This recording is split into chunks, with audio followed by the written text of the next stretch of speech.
introduce you all to Dr. King here, who is going to give you a very entertaining and informative afternoon. Now, 26 years ago, I had absolutely nothing to do with the beauty therapy business.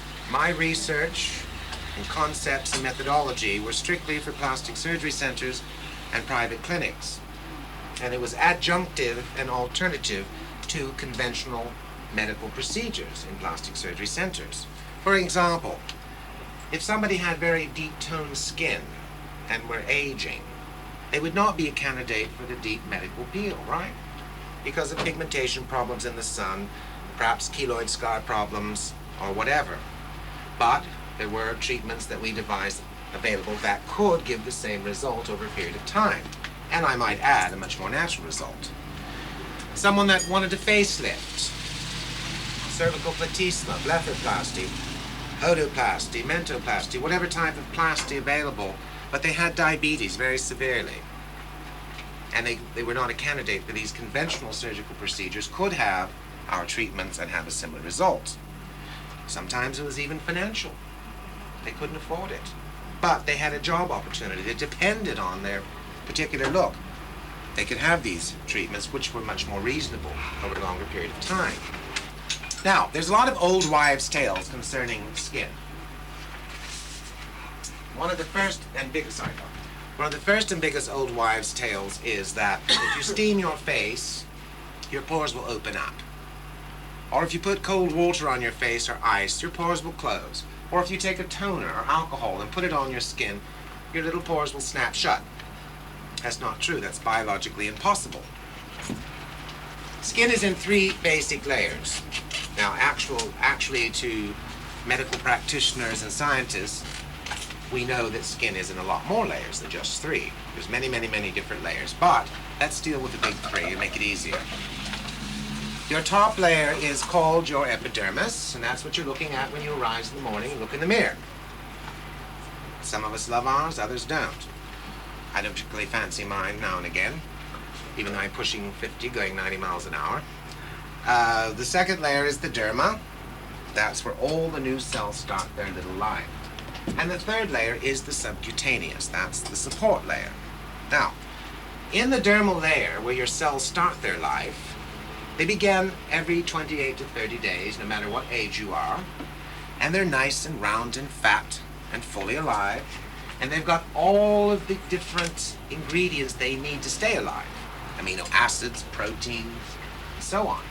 But they're going to die in about 28 to 30 days. So they start to rise to the surface slowly. And as they rise, they become ovular in shape. They're losing their nutrients.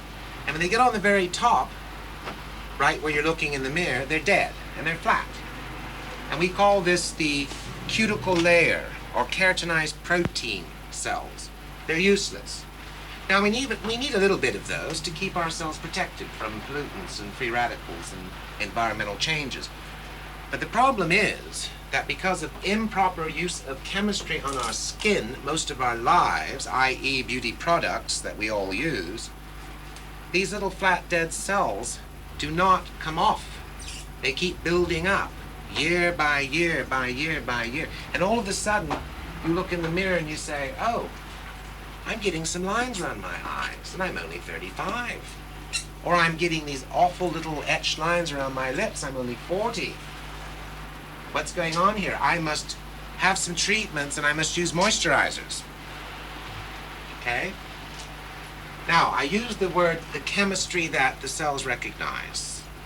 And that is a very important thing to remember. Our body will not accept anything it doesn't make on its own. It won't. I'm not going to ask for a show of hands of those of you that have received collagen injections, because that would be embarrassing. We all have our little secrets.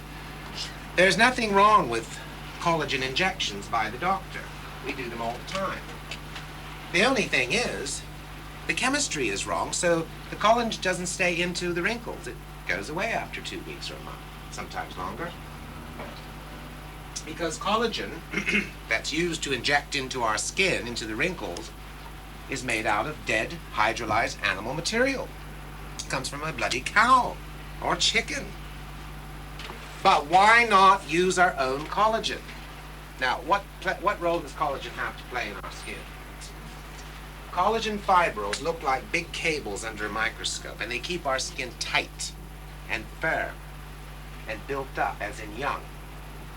It's not the same as having a facelift. The surgeon can only remove redundant tissue that's lost all of its elasticity and drape it over the skeletal structure, but you've lost a lot in that time, correct? A lot of older ladies go in expecting to look similar to what they did 50 years before, 40 years before. They don't. Yes, the sag is gone. Some of the wrinkles are even pulled back, but they don't look the same, and they go, what's wrong here? That's because their own collagen has depleted, so that firmness is lost. Now, we can actually extend and advance the production of collagen in our own system. God gave us the chemical ability to do this our whole life. So how does it work? How do we do that? Well, step one, we've got to clean house.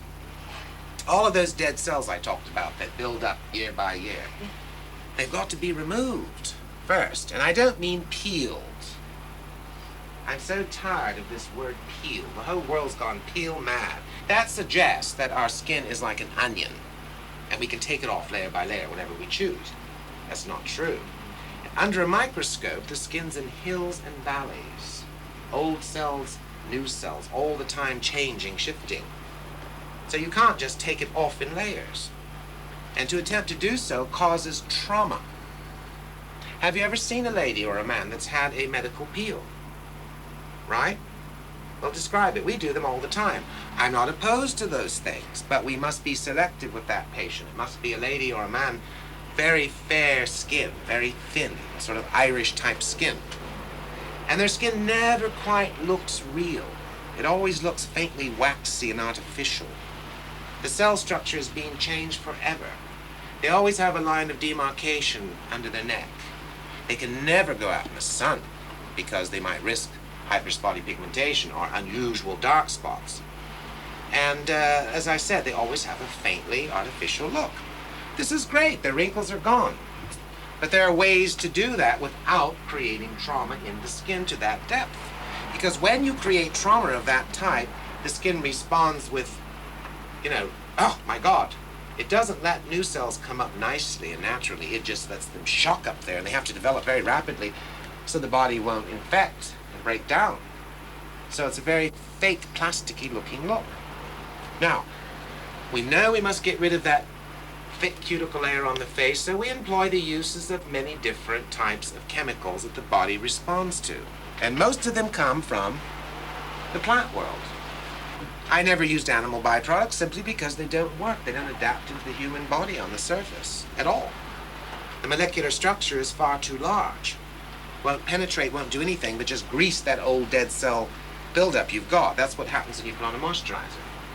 And it wasn't until about 5 years ago that I started making these things available to skin therapists, such as Mrs. Apizio has here in her salon.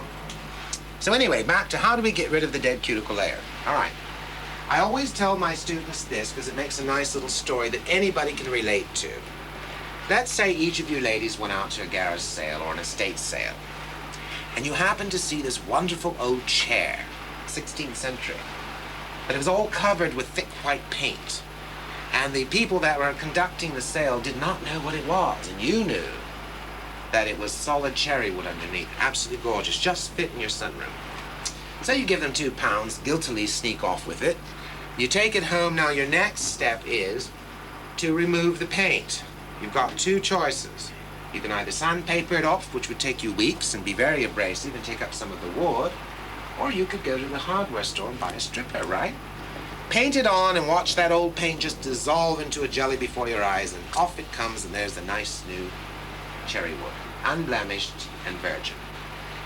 The face is the same. The only difference is that our skin is regenerating new cells, unlike the cherry wood. But that's how we remove that dead cuticle.